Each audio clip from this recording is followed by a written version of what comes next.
Kutukan Maha Guru Sukro. Pada suatu sore setelah puas bermain di taman istana Dewayani dan putri-putri, Brihasparwa, raja para raksasa, pergi mandi ke belaga di tepi hutan yang jernih dan sejuk airnya sebelum menceburkan diri ke dalam air yang segar. Mereka menanggalkan pakaian dan menyimpan pakaian itu di tepi belaga.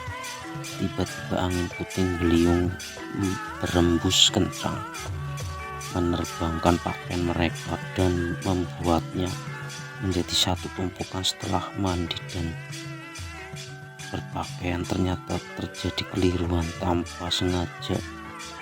Sarmista, putri Brihasparwa, mengenakan pakaian Dewayani. Melihat itu, Dewayani berkata, "Alangkah tidak pantasnya putri seorang murid mengenakan pakaian milik putri gurunya." Walaupun kata-kata itu diucapkan dengan lembut, Sarmista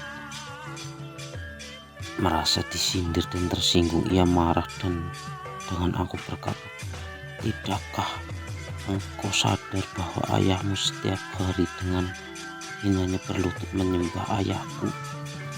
Bukankah ayahmu menggantungkan hidupnya pada belas kasihan ayahku? Lupakan kau bahwa aku ini anak raja yang dengan murah hati memberikan tumpangan hidup bagimu dan bagi ayahmu. Hai Dewayani, sungguhnya kau hanya keturunan peminta-minta lancang. Benar-benar katamu kepadaku." Memang benar apa yang dikatakan Sarmista. Sebagai resi atau pandita, Maha Guru Sukro berkasta Brahmana.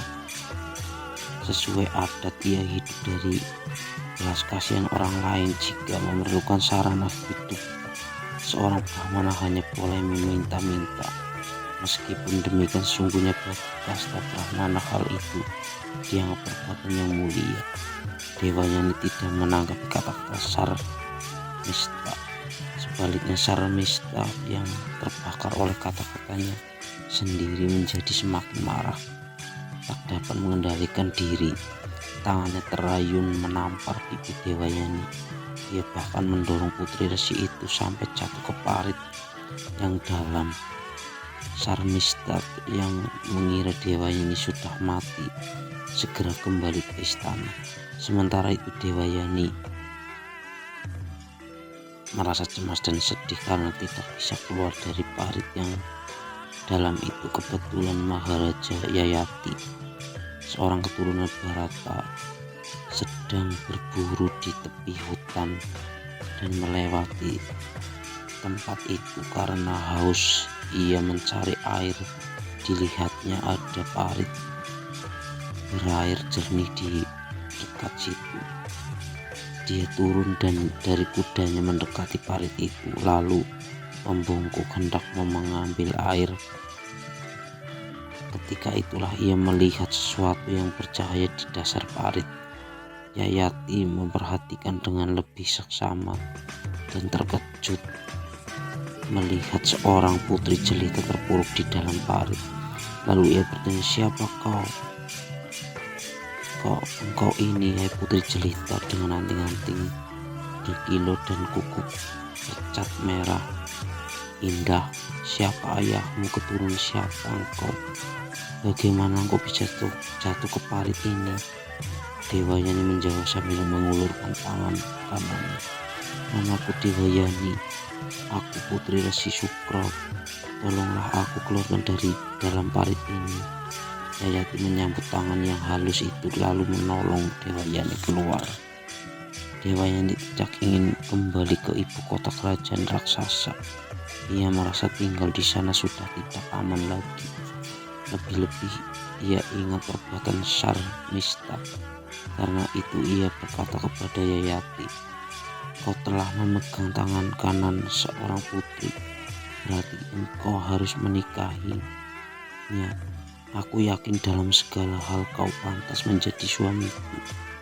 Yayati menjawab, "Wahai putri jelita, aku seorang kesatria. dan engkau seorang Brahmana. Bagaimana aku bisa mengawini engkau? Apakah mungkin Putri Resi Suko yang disegani di seluruh dunia menjadi istri seorang ksatria seperti aku? Putri yang agung, kembalilah pulang. Setelah berkata demikian, Yayati kembali ke ibu kota kerajaannya. Sepeninggal Yayati, Dewayani tetap bertekad untuk tidak pulang ke istana.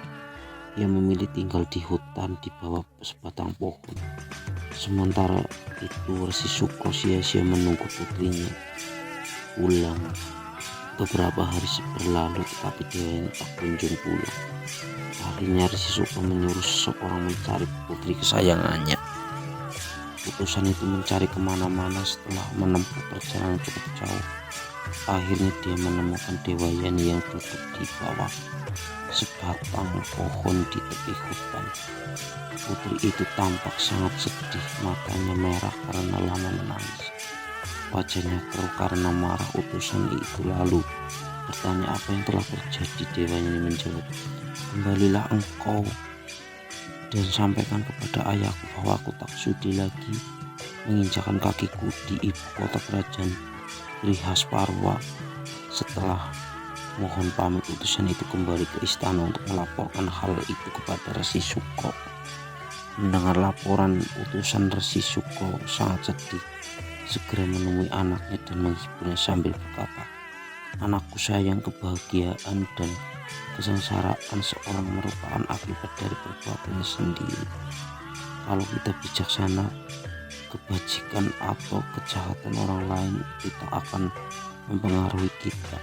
Demikianlah Resi Suko mencoba menghibur anaknya, tetapi Dewayani menjawab dengan sedih bercampur dengki, ayahku, biarkanlah segala kebaikan dan keburukanku bersama diriku, karena semua itu urusanku sendiri.